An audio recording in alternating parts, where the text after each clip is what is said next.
Hello बंधुरा good morning welcome back to my channel. शुरू करছি আমি আজকের ভিডিওটি। আর দেখো একদম সকালবেলা খাবারের টেবিলে বসে পড়েছি, ডালিয়া বানিয়ে নিয়ে আসলাম। এখন কিন্তু বেলা অনেকটা হয়ে গেছে, এখন বাজে 9:30 10টা বাজে।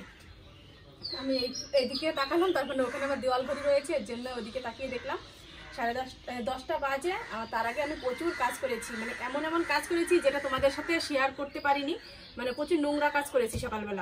সকালে উঠে ঘর ঝেড়েছি, মানে বাড়ির চালের উপরে যত ঝুল পড়ে গিয়েছিল সেই ঝুলগুলো ঝেড়েছি, বিছনাপাতি সব পাল্টিয়েছি, কম্বল ভিজিয়েছি। কালকে বলেছিলাম যে কম্বল ভিজাবো, সে কম্বল ভিজিয়েছি, লেপের ওয়ার ভিজিয়েছি সার্ফে, ঘর ঠর ঝাড় দিয়েছি। কারণ না নোংরা কাজ তো এগুলো, প্রচুর পুরো ঘরটা পুরো নোংরা হয়ে গেছিলো। সেগুলো পরিষ্কার করে এসে তারপরে বাদ বাকি আর যেসব কাজকর্ম থাকে, উঠোন ঝাড় দেওয়া, ঘর ঝাড় দেওয়া, বাসন মাজা সব কিছু করে এসে তারপরে অনেকটা ক্লান্ত হয়ে গেছি। তাই প্রথমে অ্যাপ্রেসটা করে নিয়েছিলাম যে এটা খেলে শরীরে অনেকটা এনার্জি ফিরে আসে, এটা করেছি। তারপরে ভাবলাম যে শুধু আমি একা খেলে তো আর হবে না, ছেলের খাবারও তৈরি করতে হবে। তার জন্য এক পাশে গরম জল বসিয়েছি অ্যাপ্রেস বানানোর জন্য, আর এক পাশে ডালিয়া বসিয়ে দিয়েছিলাম। সেটা ডালিয়াটা বানিয়ে নিয়েছি, একটু বেশি করেই করেছি যাতে আমরা সবাই খেতে পারি। এটা ছেলেকে দিয়েছি, এটা আমি নিয়েছি, আর এটা মার জন্য রেখেছি, মা খাবে। তো আমি ডালিয়াটা খাই আর অ্যাপ্রেসটা খাই, একসাথে দুটো খাবো। আর ছেলে ডালিয়াটা খাবে। তা চলো আমরা খেয়ে নিই, খেয়ে তারপরে আবার আসছি। আজকে সারাদিন কিন্তু প্রচুর কাজ রয়েছে। ভেবেছিলাম ঘরটা লেপবো, কিন্তু এত কিছু একসাথে যদি পারি করতে তাহলে তো অবশ্যই করবো, আর না পারলে কিছু করার নেই। ঘরটা লেপা আজকে তাহলে বাদ যাবে। কবল টবল যেসব ভিজিয়েছি সেগুলোই আজকে কাচবো। ডালিয়াটা বেশ ঝাল হয়েছে, একটু লঙ্কা চিড়ে দিয়েছি, তার মধ্যে মটরশুঁটি ভেজে দিয়েছি। মটরশুঁটিটা প্রথমে ভেজে নিয়েছিলাম, নাহলে কাঁচা গন্ধ লাগতো। মটরশুঁটি ভেজে দিয়েছি, আর এর মধ্যে দেখো ডিম ফেটিয়ে দিয়েছিলাম, আর ডিমের কুসুমটা পুরো কুসুমটা একদম চাক হয়ে রয়েছে। আর এটা আমার প্লেটে পড়েছে, ছেলের প্লেটের যে সাদা অংশটা পড়েছে, আর মার প্লেটের মধ্যেও আছে কিছু কিছু। তো চলো খেয়ে নিই। রান্না করতে চলে এসেছি। এই দেখো এখানে আলু কেটে নিলাম। এই আলুগুলো না আমি অনেক দিন আগে হাটে থেকে এনেছিলাম, 1.5 কিলো না 2 কিলো এনেছিলাম। প্রায় 3 দিন 4 দিন খাওয়া হয়ে গেল, আর ভালো লাগছে না।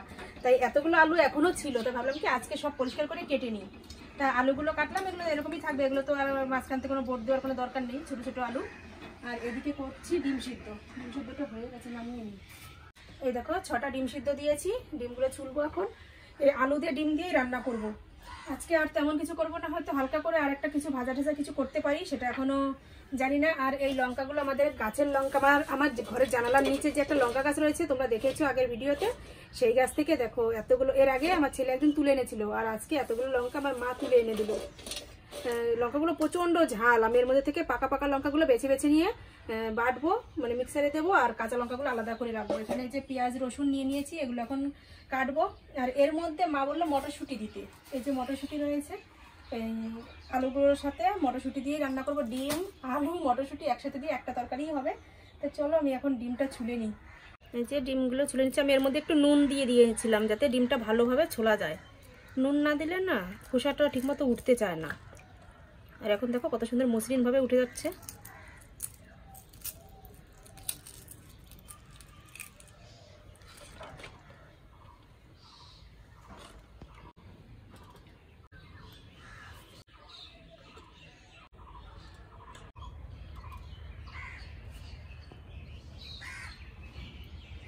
এই যে ডিমগুলো এখন নুন হলুদ মাখিয়ে এগুলো ভাজবো। এবার ডিমগুলো সব ভেজে নেব।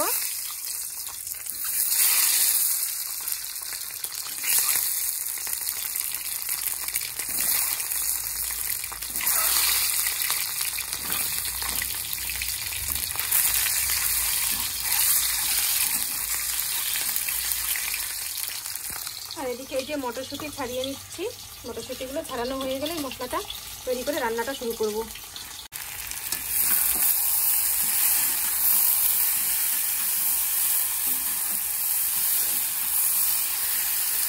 মশলা দিয়ে ভালো করে কষিয়ে নিচ্ছি, আলুগুলো ডিম শুঁটি সব একসাথে।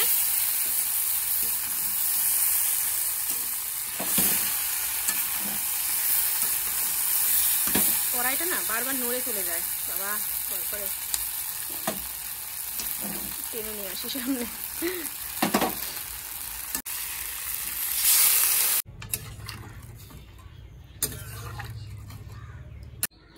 তো তরকারিটা তো বসিয়ে দিয়েছি, শুধু এক তরকারিতে তো আর খাওয়া হবে না। এবার করব হচ্ছে সোয়াবিনের বড়া। এই যে সোয়াবিনের প্যাকেট নিয়ে এসেছি, কয়েকটা সোয়াবিন এর মধ্যে ঢেলে নেব। বেশি করব না, অল্প করেই করব। এই সোয়াবিনগুলো ভালো করে জলে ভিজবে, তারপরে আমি এগুলোকে মিক্সারে একটু বেটে নেব। তারপরে এর মধ্যে পেঁয়াজ কুচি, লঙ্কা কুচি দিয়ে বেসন দিয়ে তারপরে বড়াটা করব। তো চলো তোমরা দেখতে থাকো ভিডিওটা, আমি কিভাবে সোয়াবিনের বড়া বানাই। এই দেখো আমার ভাইজি আমাকে প্রসাদ দিয়ে গেল।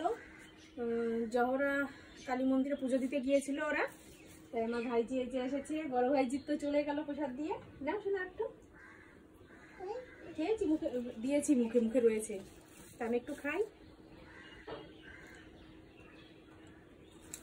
অনেকটাই প্রসাদ, সবাইকে দেবো বাড়ি। মায়ের জবা ফুল রয়েছে এখানে, আমি অবশ্য নমস্কার করে নিয়েছি আগেই।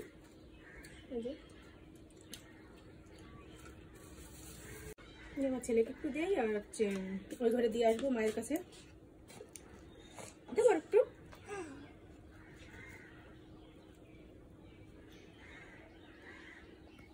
দাঁড়াও দাঁড়াও দাঁড়াও, হ্যাঁ তো তোমাকে কি সুন্দর লাগছে আজকে। এদিকে ঘোরো, এদিকে ঘোরো। তুমি সিঁদুরের ফোঁটা নিয়েছো, আসো দেখি দেখি, আসো। কি সুন্দর লাগছে দেখতে তোমাকে, বাবালে খুব সুন্দর লাগছে দেখতে।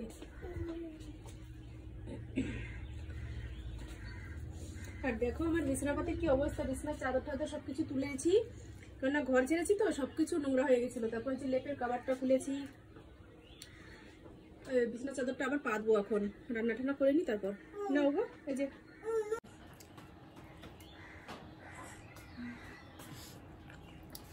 আরে এই দেখো আমার আরেক ভাইজি, ওরে বাবা উঠতে গেছে। হ্যাঁ মোজা পরে পড়ছে তো পরে, সব ম্যাচিং ম্যাচিং হয়ে গেছে চাঁদনির আজকে, তাই না? এই গরমের ভিতরে জুতো হচ্ছে এখন রাধে রাধে। দেখো কপালে তিলক নিয়েছে, কত সুন্দর লাগে দেখতে। দেখি একটু সামনে থেকে দেখা। এই যে আমাদের ছোট ভাইজি পুচকুটা, আর এই যে আমার বড় ভাইজি। আসো এখানে, আসো আসো, দাঁড়াও একটা ছবি নাও আমাদের। সোয়াবিন গুলো আমি সেদ্ধ করে নিয়েছিলাম, এই দেখো, এই যে একদম মিক্সারের মধ্যে দিয়ে দিয়েছি। এটা এখন পেস্ট করে নিই।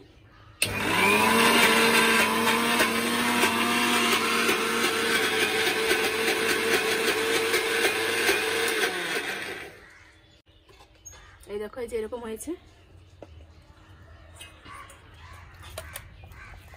জল চিপে তারপরে আবার দিতে হবে। অনেকগুলোই হয়ে গেছে, 3 বার দিতে হবে, একবারে দিলে হবে না।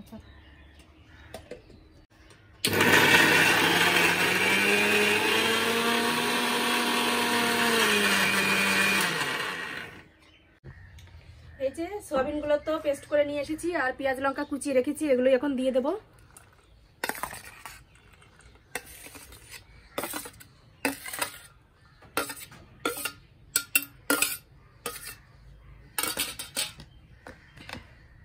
আর এর মধ্যে দিয়ে দেবো বেসন।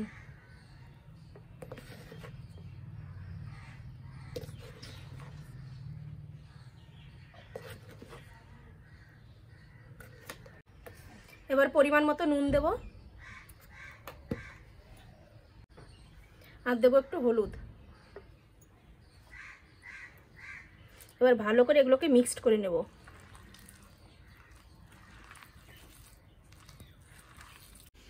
এই যে সোয়াবিনটা ভালো করে মাখিয়ে নিয়েছি, আর এদিকে তেল বসিয়ে দিয়েছি কড়াইতে, তেলও গরম হয়ে গেছে।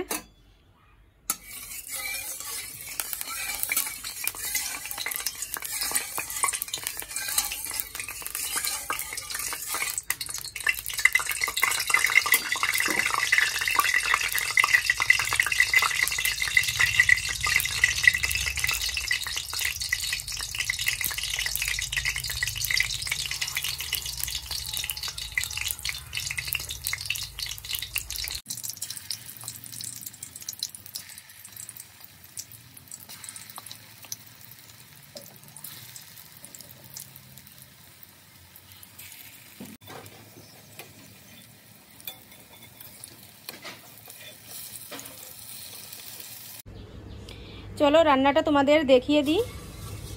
এই যে হচ্ছে ডিমের ঝোল, আলু মটরশুঁটি দিয়ে এই যে ডিমের ঝোল করেছি। আর হয়েছে হচ্ছে সয়াবিনের বড়া। এই দেখো বড়া ভাজা হয়ে গেছে। এই গামলার প্রায় 1 গামলা মতন হয়েছিল, যে ওগুলো মাখিয়েছিলাম সয়াবিন পেঁয়াজ টিয়াজ দিয়ে, প্রায় অনেকটা হয়ে গেছিল।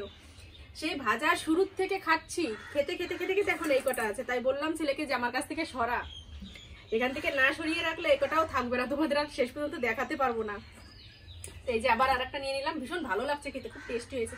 আর আমি এই প্রথম এই সয়াবিনের বড়া ভাজলাম, আগে কখনো ভাজিনি।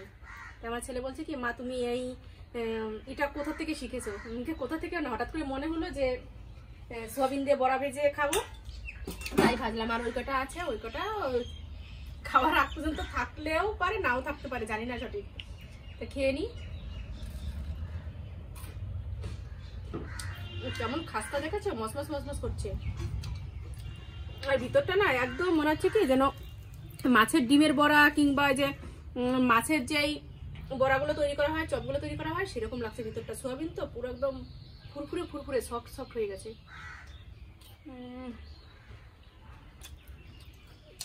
আর আমি পাঁপড় ভাজবো, ওই জন্য গ্যাসটা অন করে রেখেছি, যে পাঁপড় এনে রেখেছি, ওটা খেয়ে নিই, খেয়ে জল খাবো, তারপরে পাঁপড় ভাজবো।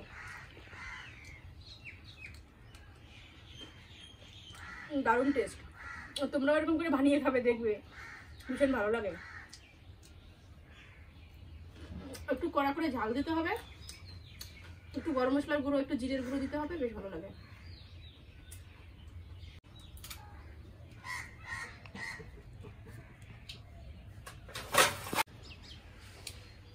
পাঁপড়গুলো যে ছোট ছোট করে ভেঙে নিয়েছি, অনেকগুলো ভাজি। আর এই বড়া ভেজেছি তো, সেই বড়ার থেকে কালো কালো টুকরো টুকরো করে বেরিয়েছে, সেগুলো পুড়ে দেখো কালো কালো হয়ে গেছে। এমনি পরে পাঁপড়ের গা থেকে এমনি ছিঁড়ে দেবে, তেলের মধ্যে তো রয়েছে।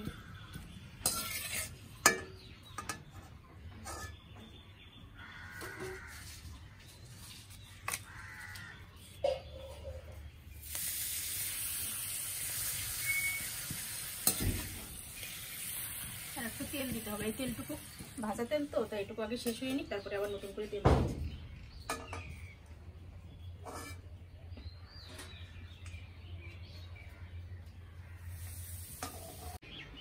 ফাইনালি রান্নাবাড়ি কমপ্লিট হলো, চলো তোমাদের দেখিয়ে দিই। এই যে হচ্ছে সয়াবিনের বড়া ভাজা, ওই কটা রয়েছে শেষ পর্যন্ত। আর এই যে পাঁপড় ভেজে নিলাম, আর এখানে রয়েছে যে ডিমের ঝোল, এটা তো তোমাদের দেখিয়েছি। আর এখান থেকে মা তরকারি তুলে নিয়ে গেছে 3টে ডিম দিয়ে, আর 3টে ডিমে যে রয়েছে। এখন খাওয়া দাওয়াটা করবো। আগে ছেলের স্নান করা হয়ে গেছে, আমি তো একটু লেট করে স্নান করবো, কারণ জামা কাপড়গুলো ওগুলো ওই কম্বল টম্বল সব কিছু কাচতে হবে। তা খেয়ে নিয়ে আগে, খেয়ে নিয়ে তারপরে এগুলো কাচতে যাব। এই যে খেতে বসে পড়েছি, আর ছেলের থালটাও যে নিয়ে নিলাম। চলো খেয়ে নিই তাড়াতাড়ি।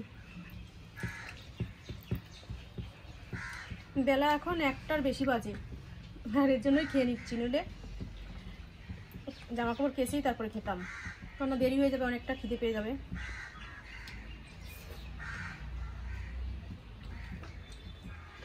এই যে মোটামুটি সব কাজকর্ম সেরে আসলাম, ঘর ঝাড় দিয়েছি, বাসনপত্র মেজেছি সব। 2টো জগ নোংরা ছিল, সেই 2টো মেজে বসে পরিষ্কার করে জল ভরে নিলাম। আর বোতল যেগুলো খালি ছিল সেগুলোতেও জল ভরে ফ্রিজে ঢুকিয়ে দিয়েছি। এখন আসলাম এই কম্বলটা কাচতে, প্রচুর ভারী দেখো।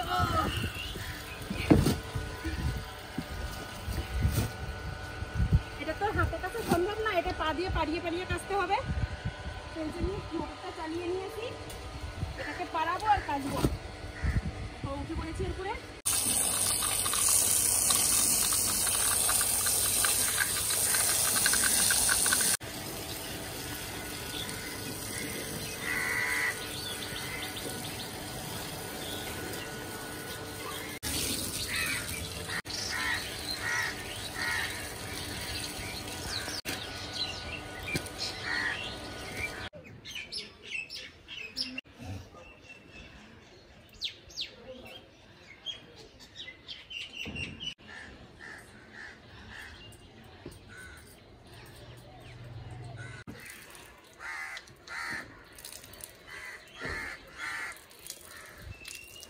আর দেখা মানে ঘরের কি অবস্থা।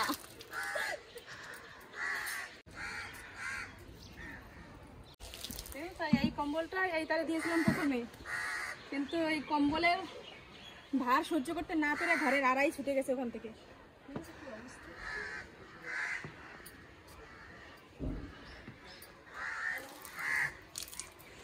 তাহলে দেখো আমরা কেমন একটা কুড়িয়ে ঘরে বাস করি, একটা কম্বলের ওয়েট ঘর নিতে পারে না, বুঝেছো?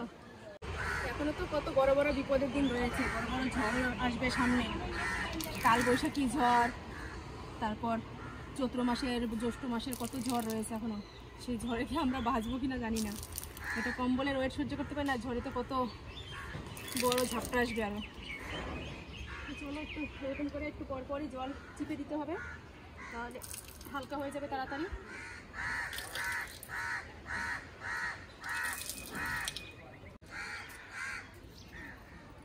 কম্বল ধুয়ে নেড়ে দিয়ে সব আরও জামা কাপড় ছিল সেগুলো ধুয়ে স্নান করে আসলাম, আর মাথায় একটু শ্যাম্পু করলাম। দেখো গামছাটা এখনও বাঁধা রয়েছে। আর এই যে হাতে ফল নিয়ে এসেছি, আঙুর ফল আর কমলা লেবু। তোমরা কি ভাবছো আমি পুজো করতে যাবো এখন? না, পুজো দেওয়া হয়ে গেছে মায়ের। এগুলো এখন বসে বসে আমি আর ছেলে দুজনে মিলে খাবো। ফ্যানের নিচে বসলাম, চুলটা এখন একটু ছেড়ে দিই, শুকিয়েও যাবে।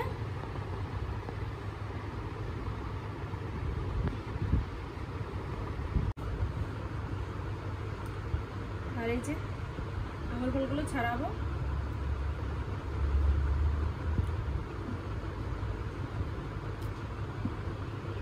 ফলগুলো ধুয়ে এনেছি, তবুও আর একবার ধুতে হবে, কারণ চুলে হাত দিলাম তো ফলটা না দিয়ে খাওয়া যাবে না। লেবুটা ছুলে নিই। স্নান করে তো আর ডাইরেক্ট ফল খাওয়া যায় না, তাই আমি দুটো মুড়ি হাতে নিয়ে নিয়েছি, দুটো খেয়ে নিয়েছি। আর এই যে দুটো রয়েছে, মুড়িটা খেয়ে তারপরে খাবো। ছেলেও খাবে এখান থেকে ফল। আর এখন 3:35 বাজে, আমি এখন একটু শুয়ে থাকবো, একটু শুয়ে থাকি, তারপরে একটু শরীরটা একটু রেস্ট পাক, তারপরে আবার উঠবো। সন্ধ্যার আগে আগে উঠে যাবো, তখন আবার তোমার সাথে দেখা হবে। কম্বলটা নাড়তে গিয়ে দেখেছিলে তো কীরকম বিপদে পড়ে গিয়েছিলাম। যখনই এই তারের মধ্যে দিয়েছি, আর আমাদের ঘরের সাথে যে তারটা টানানো ছিল ঘরের এই কোনার আড়ার সাথে, সে আড়াটা পুরো খুলে, মানে তারটা ছিটকে খুলে গিয়ে আড়াটা পর্যন্ত খুলে গেছে। মানে কি একটা বড় বিপদ বলো। আমি তো ভেবেছি যে গেছে তাহলে আমাদের ঘর, খেতেই ভাঙা ঘরে থাকি, তারপরে যদি আবার এরকম ঘরের আড়া খুলে যায় তাহলে হয়ে গেছে। আজকে সকাল হলে এমনি ঘরটা ঝেড়েছি, পরিষ্কার করেছি, তারপরে সব কাজকর্ম সারলাম, খাটটা মুছেছি চারিপাশ দিয়ে। খাটটা অবশ্য আমি মুছিনি, ছেলেকে বলেছিলাম ওই মুছে দিয়েছে, আর বাদবাকি কাজগুলো তো আমি করলাম। মানে হঠাৎ করে যে এমন বড় বিপদ হবে সত্যিই মানে ভাবার বিষয়, ভাবতে পারিনি যে এত বড় একটা বিপদ হয়ে যাবে। তারপরে বাবা আবার মই দিয়ে উঠলো, উঠে আড়াটা আবার বাঁধলো, আমরাও সাথে সাথে একটু ধরে ধরে দিয়েছি। মানে এত ছোট একটা ঘরের মধ্যে যে এত কাজ থাকে সত্যি ভাবা যায় না। সকাল থেকে কাজ করেই যাচ্ছি, কাজ আর শেষ হচ্ছে না। তারপরে যদি এরকম একটা বিপদ ঘটিয়ে ফেলি কাজ করতে করতে, তাহলে বলো কেমন লাগে।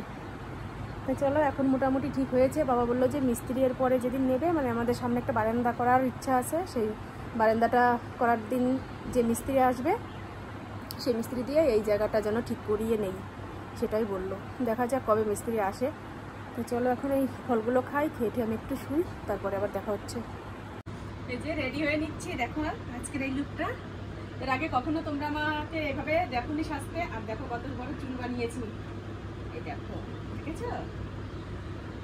রেডি হয়ে নিচ্ছি, শর্ট ভিডিও বানাবো তার জন্য। কিন্তু বাইরের রোদটা একদম কমে গেছে, বাইরে হয়তো যে করা হবে না ভিডিও, ভেবেছিলাম বাইরে গিয়েই করবো, কারণ আমাদের বাইরের মাঠের পরিবেশটা না ভীষণ সুন্দর, কিন্তু সেটা আর করা হলো না, অন্য একদিন করবো। আজকে ঘরেই ভিডিও করবো। ঘরে যে রেডি হচ্ছি, রেডি হয়ে নিই। তো চলো রেডি হয়ে নিই, তারপর ফাইনাল লুকটা একবার তোমাদের দেখিয়ে দেবো। এই যে আমার ফাইনাল লুক, আমি এরকম সেরেছি। কেমন লাগছে আমাকে দেখে তোমরা অবশ্যই কমেন্ট করে জানিয়ে দিও। এই যে এরকম করে একটা শাড়ি পরেছি, একদম সিম্পলের মধ্যে। তো চলো আজকের ভিডিওটা এই পর্যন্ত, এখন শর্ট ভিডিও করব। তোমরা আমার শর্ট ভিডিওগুলো দেখতে চাইলে আমার চ্যানেলের নাম পিঙ্কি ব্লগার শর্টস। এই চ্যানেলে আমার শর্ট ভিডিওগুলো পেয়ে যাবে, তোমরা দেখে নিও। তো চলো আজকের মতো ভিডিওটা এই পর্যন্ত। কেমন লাগলো তোমাদের আজকের ভিডিও দেখে তোমরা কমেন্ট করে জানিয়ে দিও, আর ভালো লাগলে অবশ্যই একটা লাইক করো। আর যেসব বন্ধুরা আমার চ্যানেলটি এখনো সাবস্ক্রাইব করনি তারা সাবস্ক্রাইব করে দিও। তো চলো আজকের মতো টাটা বাই বাই। আগামীকাল আবার নতুন একটা ভিডিওর সাথে দেখা হচ্ছে।